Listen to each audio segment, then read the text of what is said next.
with Rach Makes Cakes, and today I'm gonna do a vegan butter review for you. Now, I obviously use a lot of butter when I make my cakes, but I also use this same butter when I'm cooking just normal meals for my family at home. So I've used this in many different applications, so this opinion is across the board. It's not just for baking, it's for cooking as well.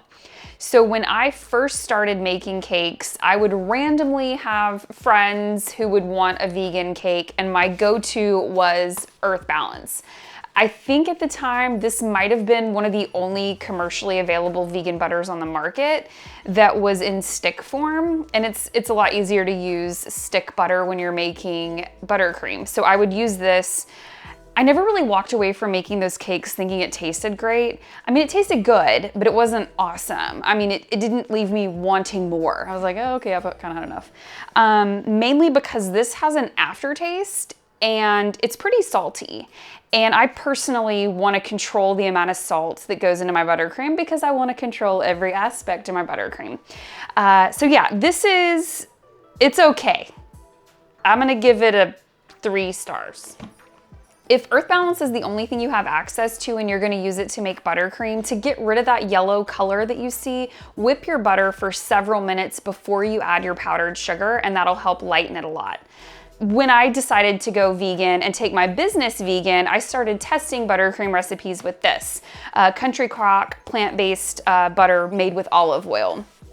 This still has salt in it like the Earth Balance, but it's very neutral in flavor. It doesn't have an aftertaste, and this is pretty white, whereas this is pretty yellow. So I'm ending up with a white buttercream making this, whereas the Earth Balance kind of yields a yellow buttercream. And this is delicious. It's available at your local grocery store, and I probably would have kept using this, but I couldn't buy it in bulk. I'm gonna give this 4.5 stars. It's very good, it's not too salty, it's not very yellow. I definitely like this, and if you're looking to make vegan buttercream and this is all you can find, do it, it's gonna be good. I continued my butter search. I found another one that was available in bulk that I used for a little bit, and then just when I kind of got into the swing of using that, it went out of stock and I couldn't find it anywhere. And that's where this guy comes in. This Flora Professional plant butter is unsalted and it is absolutely delicious. I love the fact that I can control the amount of salt that I put into both my buttercream and the food that I cook at home.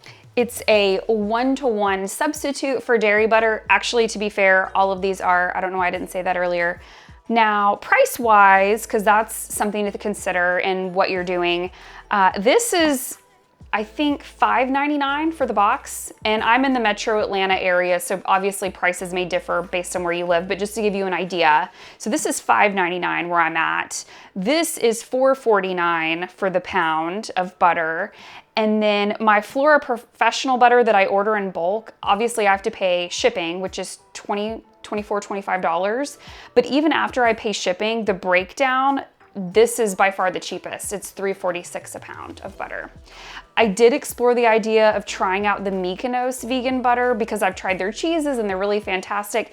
It's just too expensive for me. It's $5.50, I think, for half the amount of butter that you see here. So I wasn't gonna try it.